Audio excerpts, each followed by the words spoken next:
Well, I'm here with the one and only. He calls himself Conor Nigel on his Twitter account. We know why, because he's the DNA of Nigel Benn. He's Conor Benn, and he's headlining a Matchroom card. It's for the first time headlining, isn't it? Second time. Second time. I headlined against Juicy Cuevila, three-time European challenger, and knocked him out in 2 rounds. And where was that? That was at York Hall or something, wasn't it? That's it, correct, yeah. I was there. But this is, what I mean by this one as a headliner is, you've replaced Dillian White. Hang on, my pea and mint soup's burning, hang on. Hang on, right, I'm just going to turn that off. It was going to be Dillian White and Sasha Povetkin in the rematch.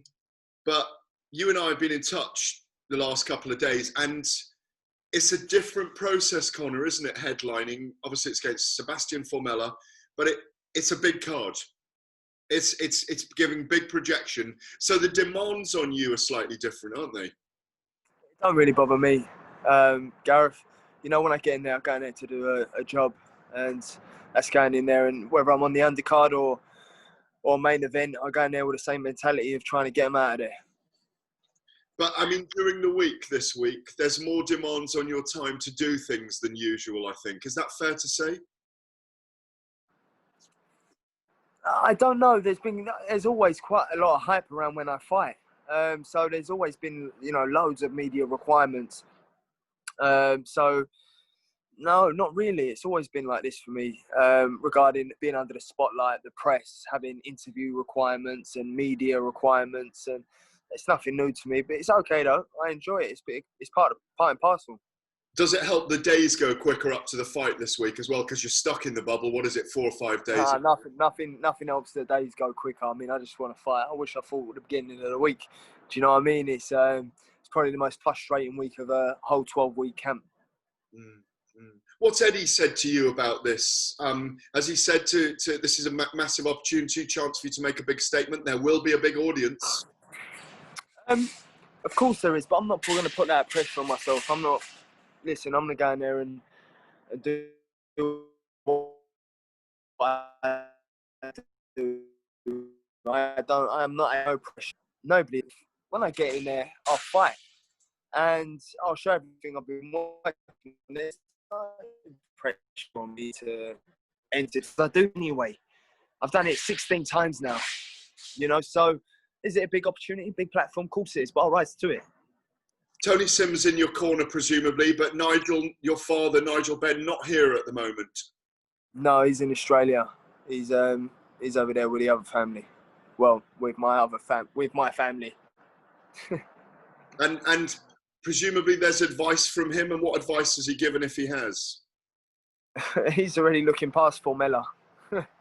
So, you know what my dad's like. He's in awe of me, he loves me to bits, and, I'll always be better than my dad in his eyes. I'll always achieve more than him in his eyes. I think that's just, the way my dad is. He's blinded by love, so to speak. So, he's just saying, go out there and give it to him. And that's exactly what I plan on doing. We've talked about this, you and I, on radio, but I want to go over it again. Obviously, you're a father coming up in February with the lovely Victoria. And that's changed your life in a big way.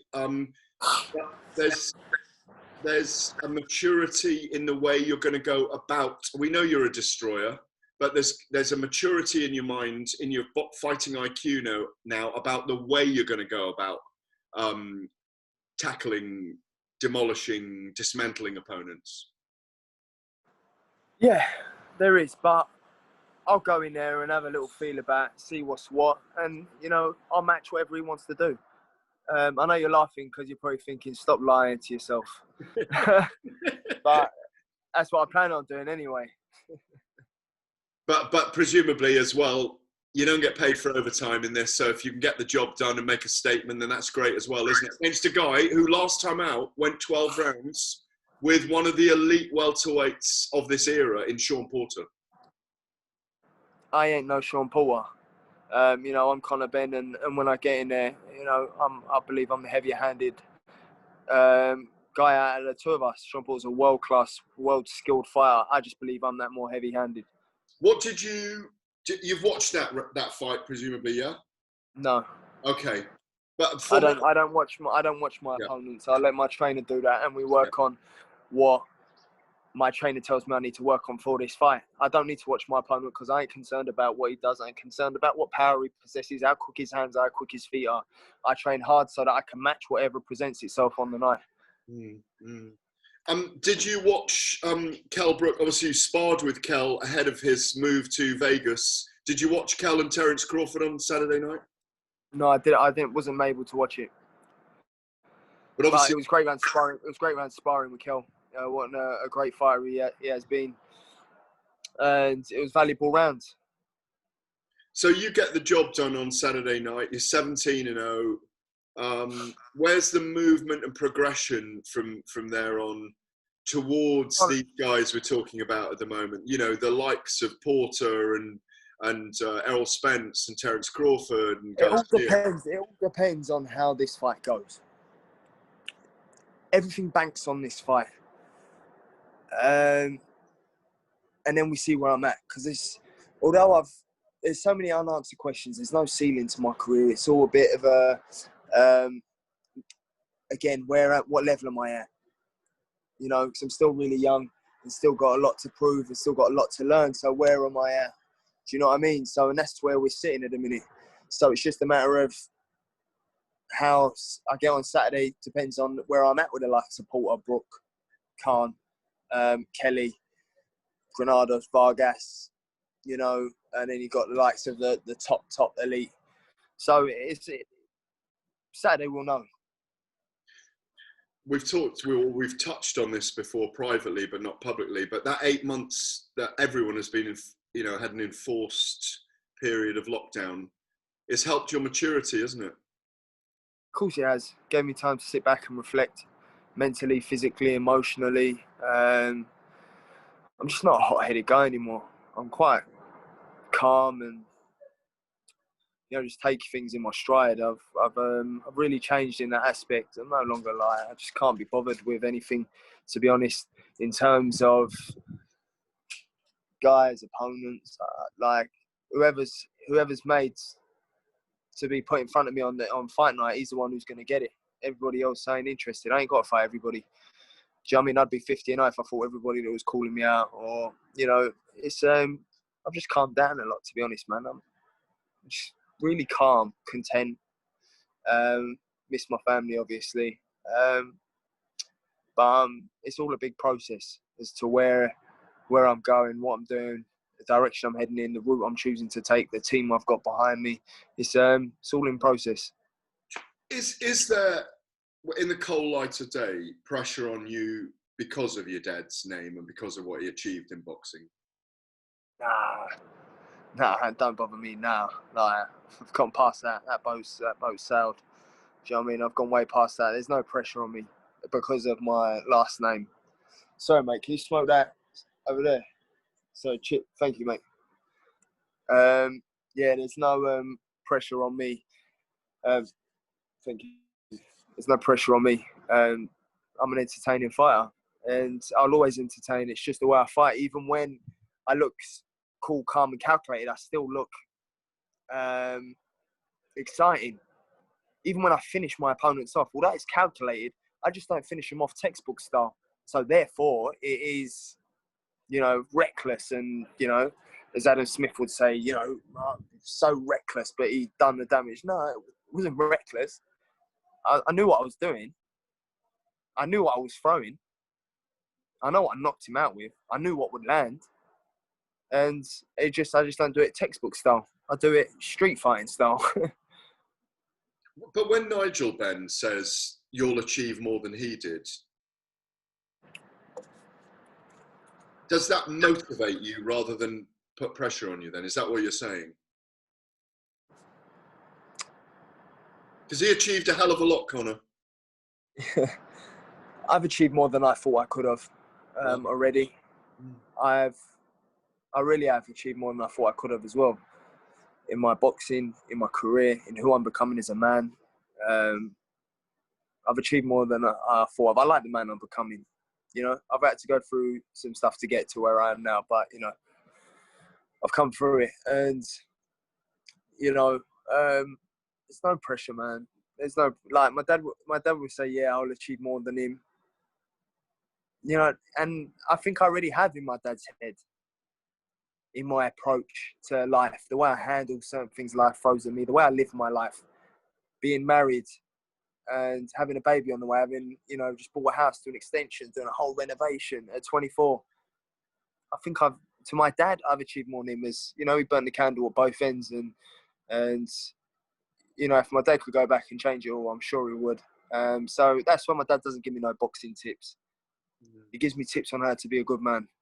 You know, tips on how to deal with life. Tips on how to, you know, be a good husband, be a role model.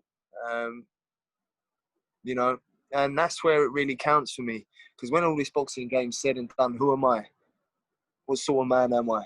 Is my head so far up my rear that I can't take a photo with people or sign an autograph for someone homeless, or, you know, do charity work? Or am I that guy or am I not? You know, and I like the guy I'm becoming. I like the man I'm becoming.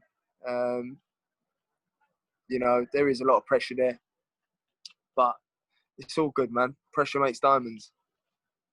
Well, you sound brilliant. You look amazing. You're presumably just a couple of pounds off the weight now for tomorrow. Is that a question? That's a question. Are you a couple of pounds off the weight for tomorrow? More than a couple pounds. But you've nothing, done this. nothing like that. Yeah. Like I've had 3 good meals today. 3 good meals. Like, when I'm saying 3 good meals, I mean 3 good meals. Just cut out the water for the last day, and that's it. I drank 4 litres yesterday, so I'd make sure I do my weight properly as well. I love doing my nutrition for all those fighters out there who eating these meal prep meals. You know, they stick in the microwave. You know, you're not getting no nutrients out of that. You're not getting no nutrients. It's a lazy way of doing things, and you know, sometimes you got to invest in the right nutrition. At the end of the day, it's what's fueling you. And so I love cooking all my foods, my salmons, my cods, my I love cooking all my meals. I love it. Do you know what I mean? I have a passion for cooking. I have a passion for nutrition. I have a passion for understanding my body, how my body operates, what I enjoy, what I need, what I don't need. Everybody's different. For as long as you're eating, you know, the meal preps and things like that, your body ain't getting the sufficient needs of nutrition that it does need to function. And you're getting your runs in, because when we did the radio the other night, there you went, boom, 15 miles up the embankment and off to Essex. You even sent me the little graph of where you'd run. Just say, I did it. You know what? Midnight. You know what? When I do things like my pregnant, imagine this. So my pregnant wife obviously had to do that with me. But driving. She was driving though. She was driving, yeah. It's you know what? I'm an half dedicated athlete, you know. Like I give everything I can. I do everything I can. I try my hardest. Whatever I do, I will make sure I do it. Do you know what I mean? And you know, that's that. It's a mindset. It's the way I am, and it's the way I've been raised. You know, my dad raised me firm. He raised me harsh, firm, man. My dad was like military. Do you know what I mean? I love him for it. I love him for it. And if he had to raise me that way to prepare me for days like today, well, you know, then so be it. It took me a long while to forgive him for being as harsh as he was with me. Yeah. It took me a long time. But it's paying off. But it's paying off. It's paying exactly, off. But I understand now. I understand why he was the way he was. Do you know what I mean? But now I know for my son not to be so harsh and be more understanding. But, you know, I wouldn't be doing the runs I'm doing and training the way I train and have the mindset I have if my dad wasn't, you know, military with me. So I thank him for it, because I'd be in bed now, sitting kushti, or I wouldn't be doing what I'm doing now. But you've already told me on record that you don't want your son to box. No, mate, my son ain't fine. I'm telling you now. I'll be very upset. I'll be upset. See, my dad weren't upset, but he was like, fine, do what you want to do.